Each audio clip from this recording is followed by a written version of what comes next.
China is back. No, she isn't dead. Not yet.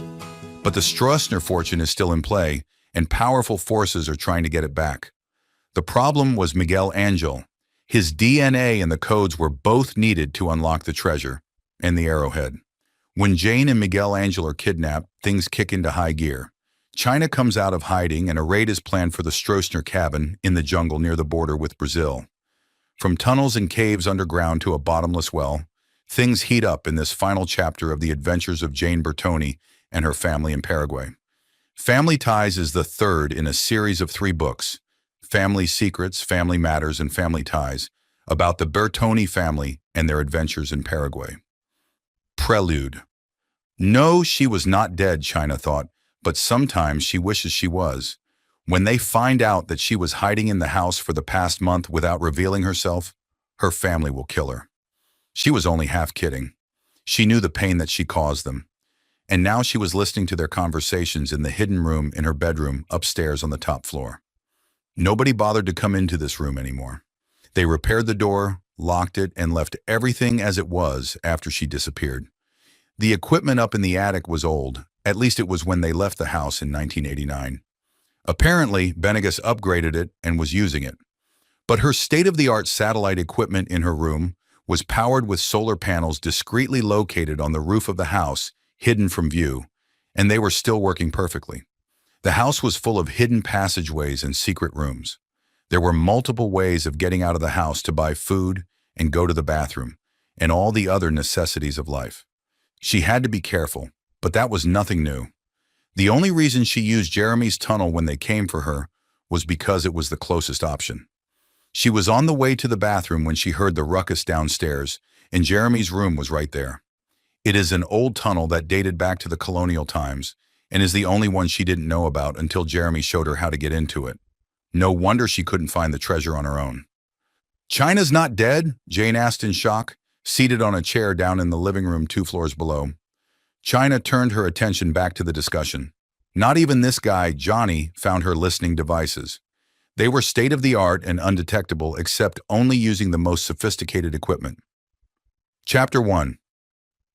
"China's not dead?" Jane asked in shock. "No," Johnny said. "At least she didn't die in that burnout car like they said." "Then where is she?" Jeremy demanded. "And how do you know she isn't dead?" demanded Arnold. "You better be right about this," Jane said seriously, "or I'm going to kill you myself." That last part was said a bit too loudly, just when there is a moment of silence. Jane was defiant. "I mean it," she repeated. Everyone smiled at her passion. "Give me a chance to explain," Johnny said. "You can kill me later." He smiled, looking at Jane. "Do you remember the paramilitary group that broke into the house pretending they were with the police?" Heads nodded. "They were looking for China," Arnold said. "But she was hiding in the tunnel," Jeremy said, "which I showed her." He was proud of his part in the drama. "Yes, that was good thinking," Johnny said. "Remember that I told you that they were part of a rival security company that is willing to disappear people for a price?" "We remember," Annie said. "Not good people." "We didn't know about that," Juan Carlos said. He grabs Lucian's hand. "This is getting serious." "I did some digging," Johnny said. "Let's say I have a friend on the inside. I found out who hired them. It was Moises." "My dad?" Arnold said. He thinks for a moment. "That makes sense, actually. He was after China, finally caught up with her somehow, and then killed her in that car bomb." "Or not," Johnny said. "It wasn't her body in the burnout car." "I went to identify her," Arnold said, "but I only recognized one of her shoes and part of the dress she had on the day she disappeared." "Easy enough to plan on another corpse," Johnny said. "That's truly horrible," Annie said. "Who was that poor lady?" "I have no idea," Johnny said. "My company works closely with the forensics lab in Asuncion, and we got the report before anyone else. We told them to keep it quiet. I promised to let you know, but as far as the general public goes, we want to keep it quiet for as long as possible." "Why in the world should we keep it quiet?" Lucian asked. "Don't we need to contact that poor old lady's family and let them know what happened?" "We will," Johnny said. "They haven't identified her yet, which gives us a few days to figure things out." "But why hide the fact that China didn't die in the car accident?" Miguel Angel asked. "Because China went to a lot of trouble to make people think that she was dead," Johnny said. "I think we should respect her wishes until we can find out what she's up to." I thought that Moises killed her, Annie said. Apparently not, Johnny said. There is no way to pull that off without both of them being in on it. So the other body is definitely Moises, Juan Carlos asked. That seems strange that one would die and not the other. Yes, it does, Johnny said. China will have to tell us what that was all about. Where is she? Jeremy asked. I would like to see her with my own eyes. I assume that she will make herself known when she is good and ready, Johnny said. For some reason, she needs someone to think she is dead. And Moises, too. Moises is dead, Jeremy said. It's not about thinking he's dead. He's the grandfather I never knew. Supposed to be dead years ago. Alive again for a moment. Kills China. Kills himself. She comes back to life. He stays dead. It's all rather confusing. It's about the money, Jane said again. She looks at Miguel Angel. We need to trust Alicia at some point, she said. She has heard too much already, and we need to get everyone up to speed. Miguel Angel looks at her for a long moment, and then quickly at Alicia, who keeps her head down and her eyes lowered. Finally, he relented. Fine, he said, but if you betray us, Alicia, I'll... He couldn't finish the sentence, but everyone knew what he meant. China was uncomfortable listening to the conversation in the living room 2 floors below her. She was causing her family a lot of confusion and pain, but it is for their own good. She had to believe that. Moises didn't believe that, she reminded herself. He thought they should both die. For real, to make sure that every possibility of anyone getting the codes died with them. But there was a possibility still. That's what China didn't want to tell him. In the end, he agreed, but insisted that his death would make it more believable. It wasn't really about China anyways. He sold everyone on the idea that he kept the codes in his own head. Photographic memory and all that. They believed him. But China knew that there was one other place it was written down. She needed to make sure no one found it. That Miguel Angel would be safe and the rest of her family too. To die now is no guarantee. She had to make sure. Chapter 2. Jeremy was on the prowl. The house was his territory, and he determined to know it like the back of his hand. Alicia showed them the attic and the listening post there. Good standard equipment, but the bugs were already removed, and the house swept clean. So the listening post is no longer operational. But it tells Jeremy that there is more to this house than meets the eye. More secret rooms, more tunnels, maybe even more treasure. Well, maybe not treasure. The Stroessner fortune is not in the house. It is in some banks somewhere. He doesn't understand that part very well, but his job was to check the house for any other secrets they needed to know. He stood in front of the door to China's room thinking, it probably holds nothing of interest, but it is the only room he hadn't been examined. So far, he found a hidden staircase from the 3rd floor down to the street level. A good way to leave the house without being seen.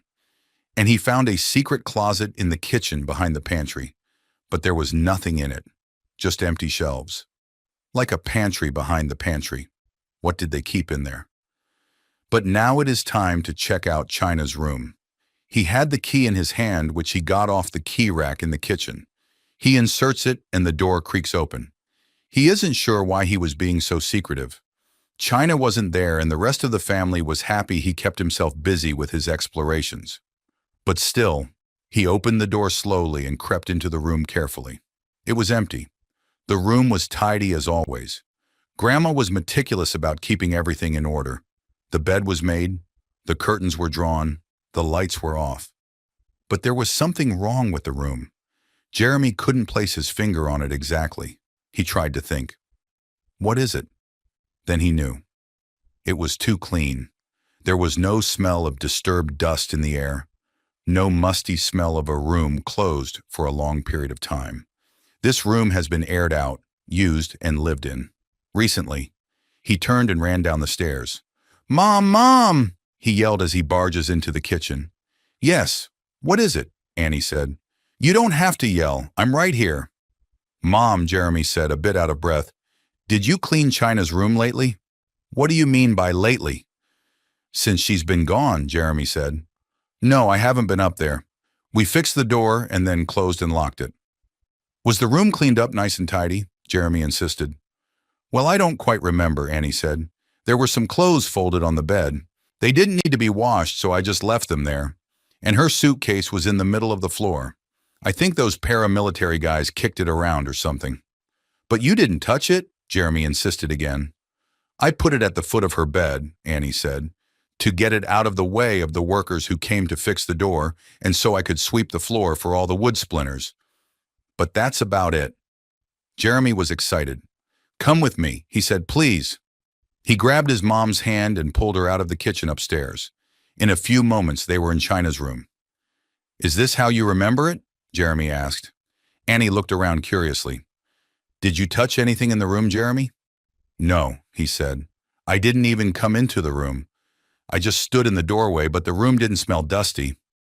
Annie sniffed the air. You're right, she said. And there are no clothes on the bed, and I don't see the suitcase anywhere. What's going on? I think China is here in the house, Jeremy said softly. Then he called out in a loud voice, China, you can come out now. We found you. Silence. Maybe somebody else cleaned her room while she was gone, Annie said, but she wasn't convinced. Yeah, right, Jeremy said. I'm sure Jane came here to do the cleaning, or Dad. Not likely. They are quiet for another long minute. Jeremy called out again, Grandma, come out. We love you. We want to see you. Don't hide anymore. Finally, they heard a creaking sound as the end of the bed closest to them starts to rise off the floor, bringing the wooden floor panels with it and revealing a hole with a staircase and China slowly climbing the stairs into the room. Miguel Angel was walking Jane home after school. Thank God it was Friday and they could relax a bit on the weekend. Life had become quite an adventure ever since Jane and her family came into his life, but sometimes it was exhausting. Maybe he worried too much, about everything. He grunted and smiled at the thought. Jane noticed and looked at him curiously. I worry too much, he explained. You're just figuring that out now? Jane teased him. Super responsible kids are worriers. Goes with the territory. You don't worry so much, he said. I'm not super responsible, Jane said. I don't care what happens to you. She punched him in the arm and they both laughed. They have become best friends and are almost inseparable. I want to talk to you about my mother, Miguel Angel said. She sat my father and I down the other day to tell us that she has decided to reclaim her family name. She wants to be known as a Stroessner? Jane asked, surprised. Isn't it better to keep using the Montoya family name? Well, it's all a bit complicated, Miguel Angel said. Technically, before she got married to my father, she was already a Montoya, supposedly adopted by my grandparents, although everyone knew the truth. Yes, it is all a bit strange, Jane said, especially since most women here keep their family names officially even after they get married, not like in the States. Exactly, Miguel Angel said, and the truth is that Mom still doesn't have the right official documentation. She cannot vote, she cannot get a job, she can't have her own bank account.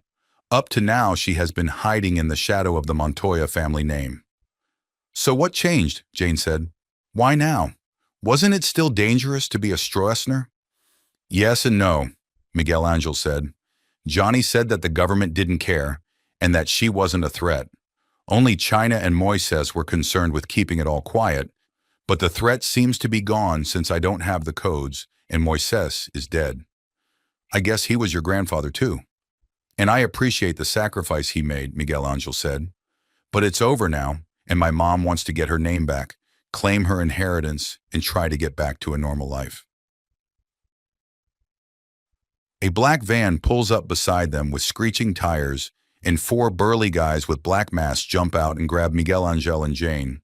Before they could do anything, they were injected with something that made them groggy almost immediately.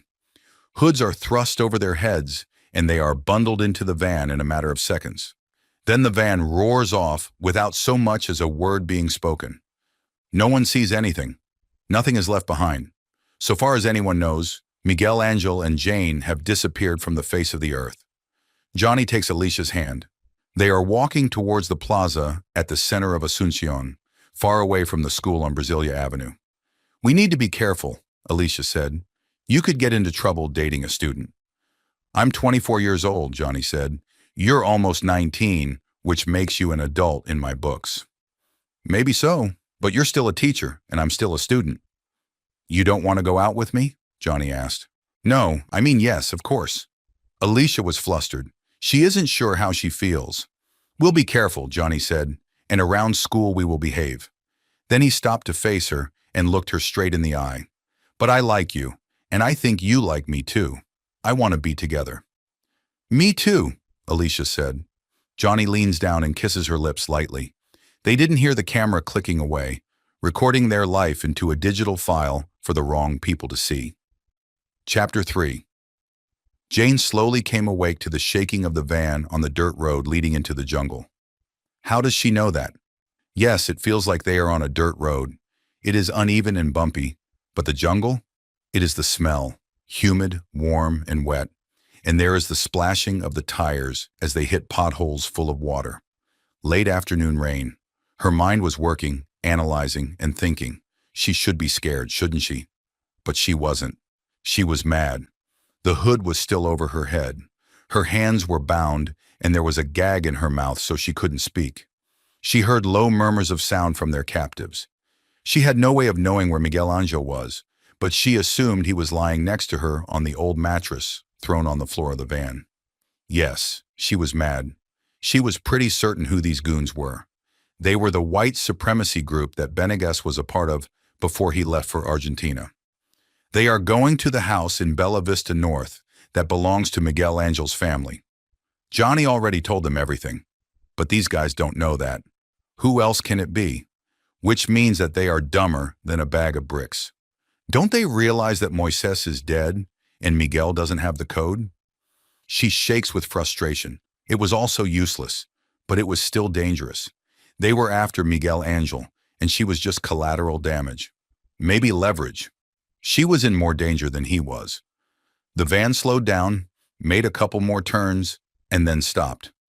The van door opens and she was hauled out and slung over somebody's shoulder like a side of beef. They stomped into a house or shelter of some sort, and she was roughly thrown down on a bed.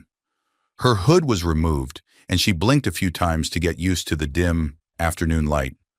Miguel Angel was beside her on the bed, his eyes blazing with anger, the gag still in their mouths. Miguel Angel grunts through his gag to get their attention, wanting to breathe more easily.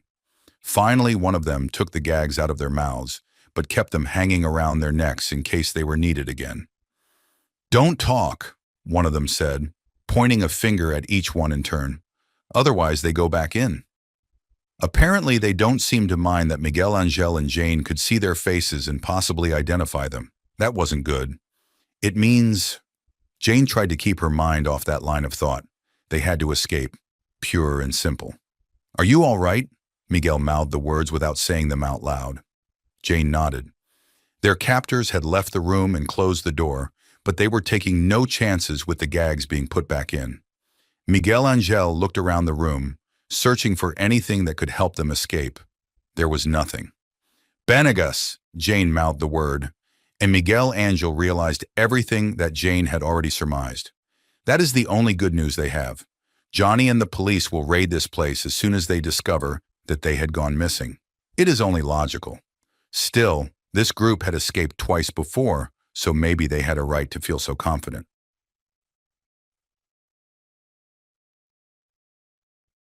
Jeremy and Annie rushed towards China to hug her. They are so relieved. China didn't smile. "I'm so sorry, but this is all very dangerous." "Don't worry about that right now," Annie said. "We're just glad you're all right." "I need to worry about it right now," China said. "Please sit down on the bed." She turned around and pulled on a rope, and the bed eases back to the floor as if it was on hydraulics. "Cool," Jeremy says.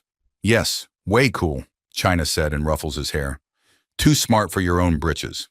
"I found you, Grandma," Jeremy said delightfully. "Sit down for a moment," China said, indicating the bed. "We need to talk. I can't let certain people know that I'm here. At least not yet." "Who are you talking about?" Annie said. "Arnold and Jane or the Montoyas?" "Neither one," China said, irritated. "It's that Johnny character that I don't trust." "He's been helping us," Jeremy said. "I showed him the tunnel, and he found out about Benegas eavesdropping on us from the attic, and he brought Alicia to our house last night." Yes, I know, China said. How could you know, Annie says. Were you able to hear our conversation in the living room? China looked a bit sheepish. Yes, I was listening. So there are even more bugs in this house, Annie said, exasperated. We should just burn the whole place down. You're not serious, Mom? Jeremy said with wide eyes. Annie looked exasperated. No, no, I'm just saying. I don't know what I'm saying. I apologize, China said. I will remove all of the listening devices once we get this whole thing sorted out. Why don't you trust Johnny? Annie said. Well, he isn't family for one thing, China said, and he had a bunch of his people go through my things in Chicago for another. I know it was him. I caught him on camera before he shut everything down. Yes, it was, Annie said. Arnold gave him permission to check out your rooms to find out if you were really a spy. Are you a spy, Grandma? Jeremy asked. China just looked at him. You have no idea, she said with a smile. Cool, Jeremy said. He was happy to have his grandmother back, but even happier that she was a real, honest-to-goodness secret agent. But I still don't trust Johnny or his people, China said. I had important information written down, and if he found it, the whole family is in danger. What are you talking about? Annie asked. Are you talking about the Stroessner fortune? We already know about that. Miguel Angel is the last living male heir, but he doesn't have the codes, so it doesn't matter. It does matter, China said, but then she would say no more. What should we do, Grandma? Jeremy asked. China looked down at her hands for a long moment, then she lifted her head and spoke. We don't have a lot of time, a couple of days at most. We need to find out if we can trust Johnny Quintos. These men are from the government, Maria said. I checked their credentials and reminded them of the dangers of lying to a lawyer who can literally destroy their lives even if they work for the government. She glared at the two men sitting in her living room. Alicia didn't say anything. They want to talk to you about Johnny Quintos, Maria said. Apparently, he isn't who he says he is. What do you mean? Alicia asked. She is starting to like Johnny. A lot. First of all, he isn't a teacher, one of them said. My apologies. My name is Ricardo and my partner's name is Ignacio. What do you mean he isn't a teacher? It is Maria who spoke. Well, he is and he isn't, Ignacio, the other one explained. He is a teacher and he works for the school, but he is more than a teacher. He's an American CIA agent, Ricardo said. Goodness, Maria said. Alicia was quiet. This was news for her as well. You're awfully quiet, Ricardo said. Seems like you aren't very surprised. Why tell me? Alicia said. Go talk to the school. Well, you're his girlfriend, so we wanted to talk to you. Ignacio threw a photo down on the coffee table between them. Maria turned to look at her daughter. Alicia, what's going on? You can't date your teacher. It's not right. Alicia turned on her mom. It's my life, Mom. But then stopped herself from getting too angry. She needs more information. Look, it was only one kiss. I hardly know the guy. It was exciting to be dating my teacher, that's all. What do you know about him? Ignacio asked. He works for an international security firm, and he is helping the Bertoni family sort out some things. Their grandma went missing and then was reported dead. He was working with the police to try to find her. Anything else? No, that's it. Has she said too much? That international security firm is called the CIA, and whatever he's doing for the Bertoni and Montoya family, Ricardo paused, is illegal in this country. The CIA is not welcome here. What do you want me to do? She asked quietly. Chapter 4. You have to stay out of it, his boss said. It's in the best interests of the United States of America. What about the best interests of the Bertolini family? Johnny said. They are American citizens. We have an obligation to protect them. Don't confuse us with the State Department, his boss said. Just do what you're told. That's not very likely, Johnny thinks. Blasted politicians. He left the office and took a taxi back to the house. He needed to talk to the family and figure out the next step. One way or the other, this was all coming to a head in the next 48 hours or so. It was late by the time he got there. He got out of the taxi and ran up the stairs to the porch. Jeremy came bursting out of the house at the same time. Jane is missing, he yelled, and Miguel Angel too. Arnold and Annie also came to the porch, concern etched on their faces. We've been looking for them everywhere. It isn't like them to just disappear. I know, Johnny said. Let's go inside to talk. I think I know where they are. He walked past them into the kitchen. "Tell us already," Arnold said as they sat around the kitchen table. He grabbed Annie's hand and held on for dear life. "The Benegas group has them," Johnny said. "They are probably holed up at the same place in Bella Vista Norte." "That makes sense," Annie said. "But isn't it kind of stupid of them to stay in the same place after 2 raids already?" "Yes and no," Johnny said. "We know where they are, but each time we try to get them, they seem to disappear into thin air. There must be tunnels leading out of the house and into the jungle, but we can't find them." "What are we going to do?" Arnold said. "Are the police going to raid the place again? Do we need to talk to them and file a missing persons report or something?" "It won't help," Johnny said. "I already got the news that the group was back in the house and that they have 2 hostages. I have them under surveillance this whole time since the last raid. I figured they would come back." "So why don't we just go get them?" Annie said. "We need to go now." "The police have been told to stand down, and my company has told me to stay out of it," Johnny said. "But they are all nuts if they think I'm going to sit here and do nothing." Johnny looked around at each of them. "I need to tell you something, but you may not like it." "Go on," Arnold said. "I work for the CIA," Johnny said quietly. "It is an international security firm, so I didn't lie about that, but we aren't allowed to disclose that we are CIA to anybody. The CIA isn't exactly welcome around here." "That's way cool," Jeremy says delightfully. "Another spy in the family." Johnny looks at him. "You consider me family, Jeremy?" Jeremy nodded. "Thank you," Johnny said. "That means a lot to me." He paused. "But that's not all.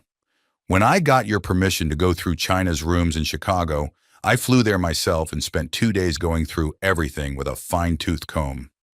"And you found something," Annie said. "Yes," Johnny said.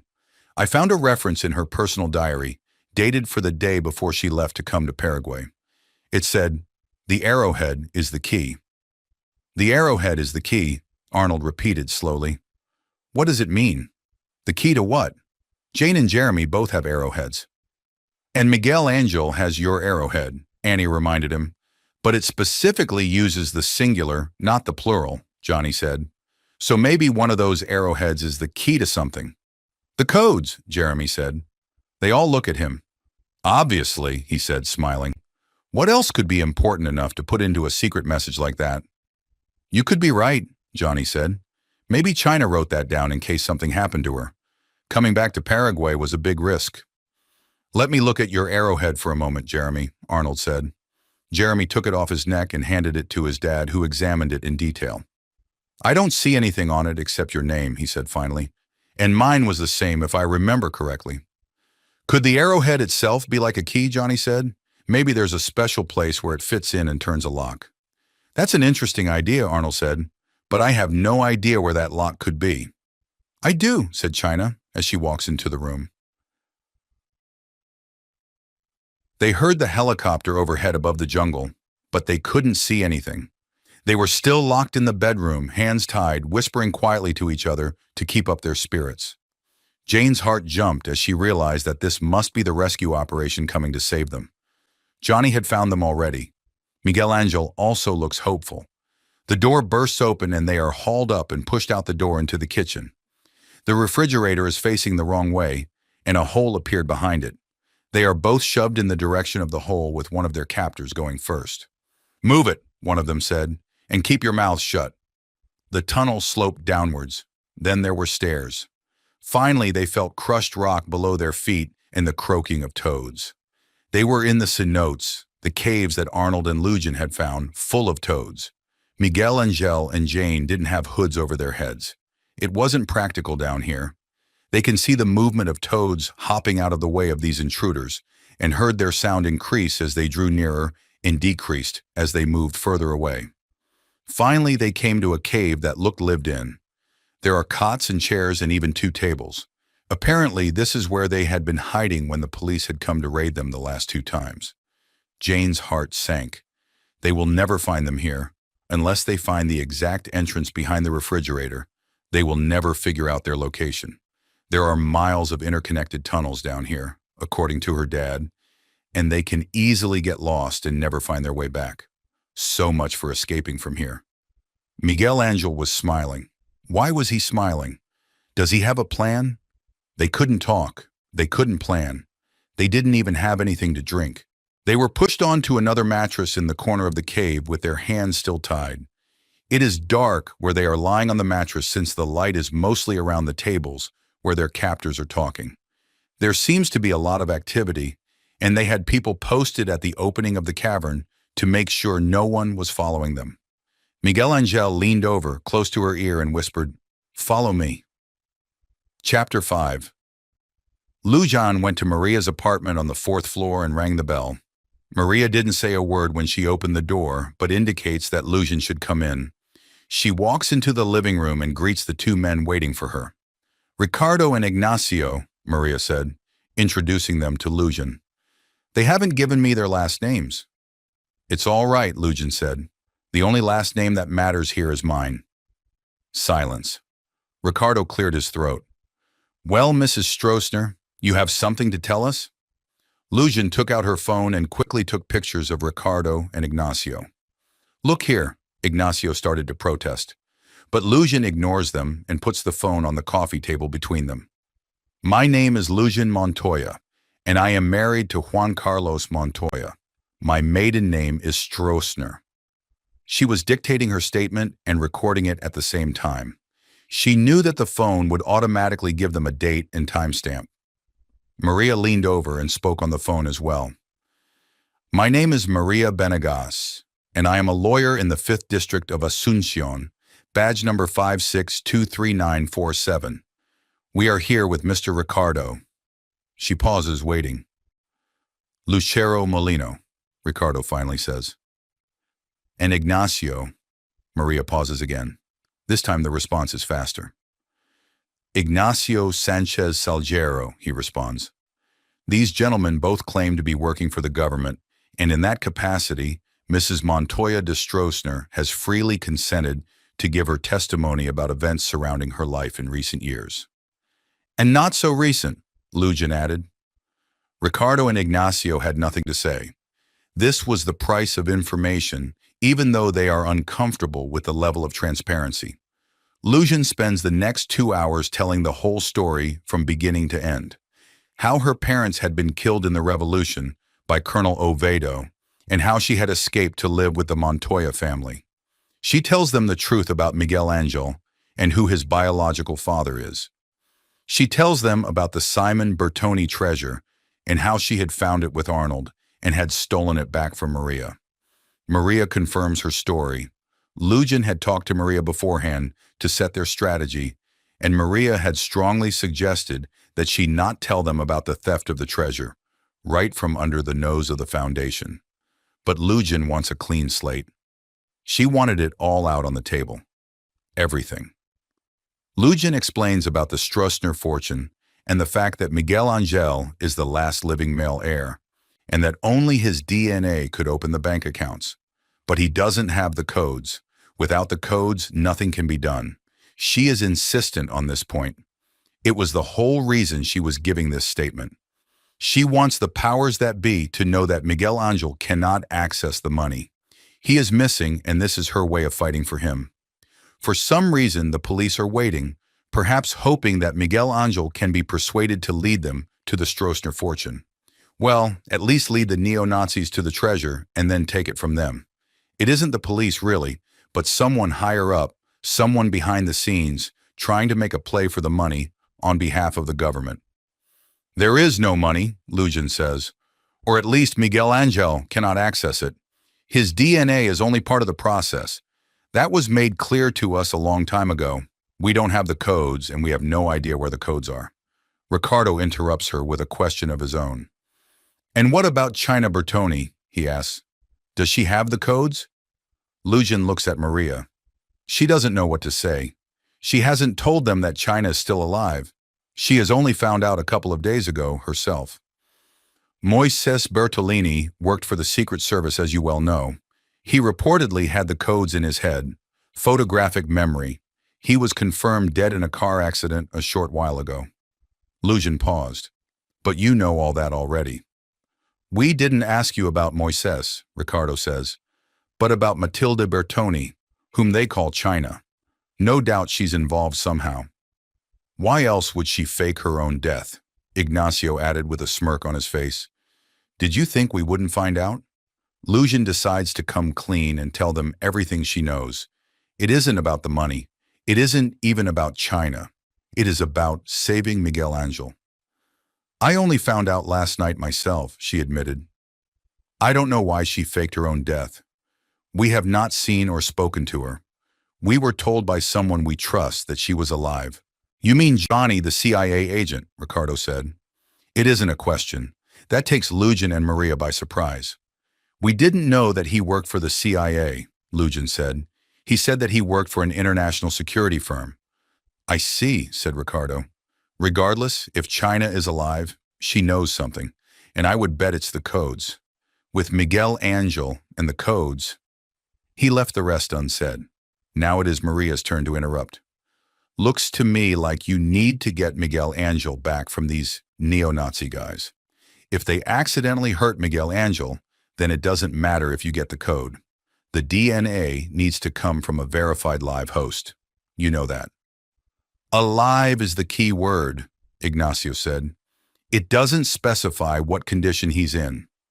Let me tell you something about Miguel Angel, Lucian said, shaking with anger and frustration. If you let him get hurt, or Jane, which would be much worse, believe me, he will never help you. He is a strong-willed man, and he would rather die than help anyone get the money if they hurt his family. Of all the people that deserve the money, Maria said, trying a softer approach, the people of Paraguay deserve to get it back. Miguel Angel believes that. You can get more done with honey right now than with vinegar. Ricardo and Ignacio look at each other. Are you going to give us a copy of this recording? Ricardo asked. We will need it to convince the people who make the final decisions. Lucian picked up her phone and with a few swift strokes sent the recording to Maria. You can get the recording from my lawyer with a court order, or you can get it now if you give me your word that you will go in and rescue Miguel Angel and Jane now. Ricardo looked at Lucian's phone. The recording was turned off. We are already planning a raid, but we will move it up to tonight, Ricardo said. I give you my word. Not that his word necessarily means anything, Maria said, but at least we have him on tape. She clicked off the recording on her own phone that she had been holding next to her leg away from the two men sitting on the couch. Ricardo stood up to take the phone away from Maria, but Ignacio grabbed his arm. This is something we can do, Ignacio said. It's a good idea. Send the recording to this email, Ricardo said to Maria, handing her his business card. We will be in touch.